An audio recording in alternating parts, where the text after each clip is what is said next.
Hi one and all.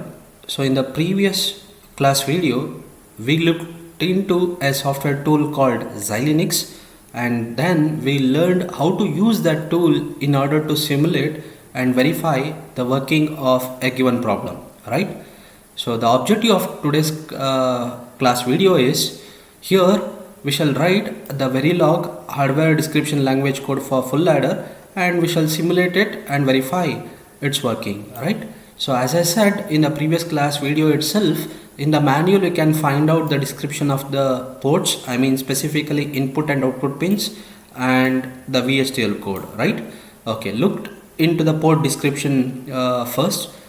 According to the port description, we need totally 5 variables. Out of 5 variables, the first 3 variables should be input. Can you see here? Input. They have labeled the inputs as A, B and C and output as sum and carry. This is what the full adder will do, right? So full adder actually takes 3 inputs and produces 2 outputs, and the main objective of full adder is to perform addition operation, right? All this we have learned in the previous classes video itself, right? Correct? And look at the code. Interesting, to write the VHDL code, again you have to go expression by expression or term by term. Okay, first look at this sum expression. This is actually VHDL statement for sum. Okay, as I already have mentioned that this is an assignment operator where you are assigning the result of A XOR B XORed with C to sum, right? Actually A XOR B XOR C is nothing but a boolean expression for sum, right? That expression has been converted to an VHDL statement here. Similarly, A and B or B and C or C and A is actually a boolean expression for carry that has been converted here by using the syntax of Verilog hardware description language code, right? Okay, with this we shall go to the tool directly and we shall see how we can able to simulate and verify the working of a full adder, right? Okay, now we shall go to the tool. Okay, this is the tool that you need to launch. Okay, and as I already mentioned in the previous classes video itself, for every project you need to start with a new project, or for every experiment you should go ahead with a new project, right? Okay, now I'm waiting for the application to launch.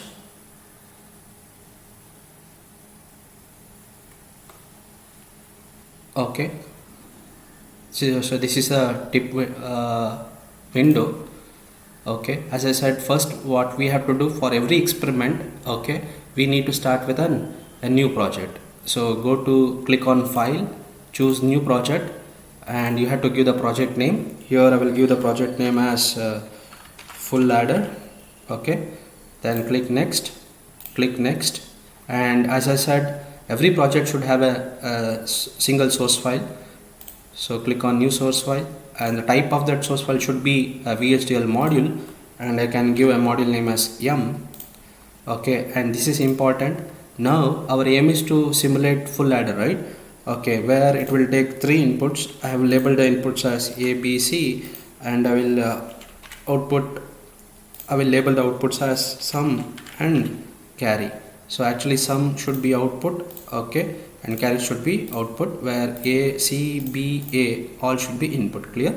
Okay, then click next, finish, and next. You don't need to add any source. One source is sufficient.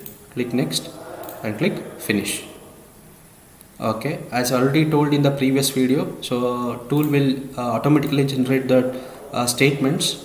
Okay, so don't need to worry about these statements, and what you have to do is, your job is, you need to write the code between begin and end. Clear? So what is the code that you have to write here? So sum, you need to write 2 statements, one for sum and one for carry, right?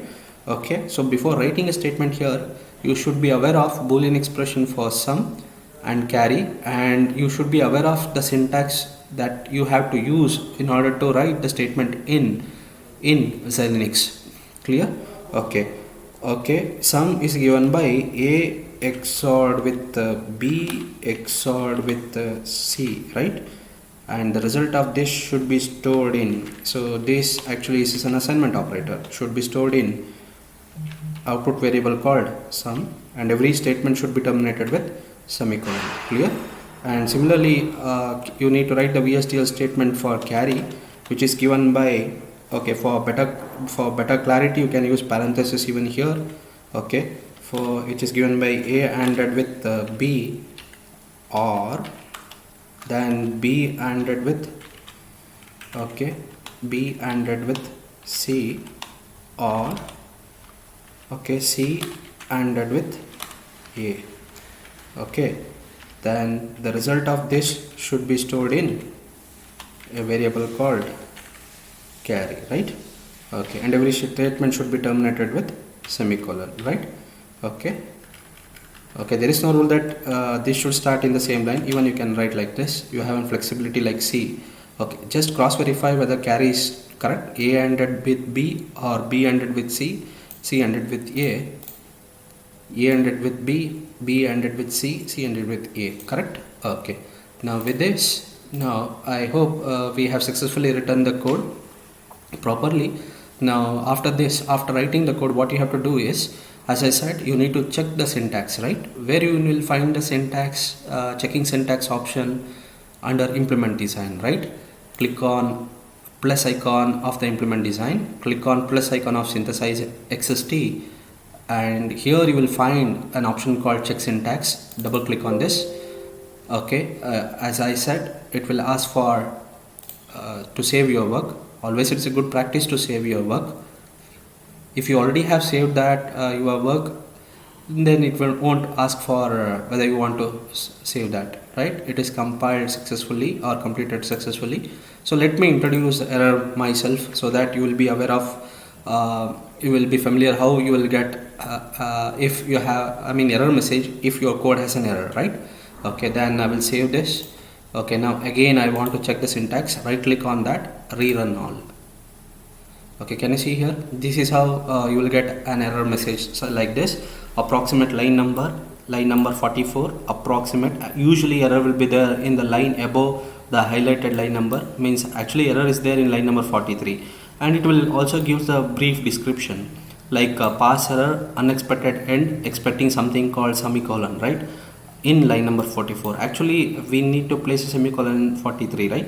So always observe the highlighted line, and 90% and 90% of the percentage, or more than 90%, I can say, you can expect the error line in the above line of the highlighted line. Clear? Okay, then put semicolon. Okay, then save this. Okay, again right click on this, or double click on check syntax. No problem. Then choose rerun all. Okay, now your code has 0 errors. Clear? Okay, this is what you need to make sure first. Before simulation, you need to make sure that whether your code is error free, right? Then after that, so we have completed synthesis successfully. Now we shall go to the simulation part. Okay, then go to the project, new source, and we will use a waveform as already mentioned in the previous class video itself, called testbench waveform, and you can give any name for the waveform. Okay, I have given the name as W. Okay, finish. Okay, don't worry about this window. Can you see here? These three are inputs, these two are outputs, right? Now, as I have already mentioned in the previous video itself, I can give input randomly. Okay, randomly, where I can't able to change the first input because it will be treated as clock, right? Okay, randomly I have provided the inputs for A, B and C. Now we shall save our work. This is our waveform which we need to simulate. Now can you see a process tab here itself? If you don't find this, don't worry, you will find an option like this here. Okay, left arrow, if you click on that, then process window will appear here. Click on process tab, then you will find a simulator. Click on plus icon of the simulator, where you will find simulate behavioral model option. Then double click on this. Okay, you should expect the output screen.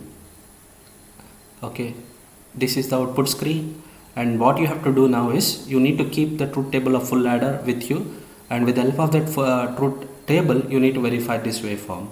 Okay, as I said, you can make use of this. Click that and put randomly anywhere here, and see here at this point A value is 0, B value is 0, C value is 0. So in case of full adder, if all the inputs are zeros, then output will be 0, carry will be, I mean sum will be 0, carry will also be 0, right? Okay, now okay, let me look at this case. In this case, A is 1, B is 1, C is 0. So if you look at the truth table for this particular entry 110, then you should have sum value as 0 and carry value as 1, right? Okay, now A is 0, B is 1, C is 0. Okay, then in this case sum should be 1, right? 1, carry is 0. Like this, randomly you randomly drop this line, okay, and verify all possible combinations with the help of the truth table and see whether you are getting the correct result or not. If you are getting the correct result, then I can say you have successfully completed the experiment. Okay, if you have not getting the desired result, then again you need to go back to the source code. Okay, and remember, when you go back to the source code by clicking the tab here, see, I can change this window here. Okay, when you come back to this editor, make sure that you will come back or you will jump to the synthesis part. Okay, and do the changes again. You need to check the syntax.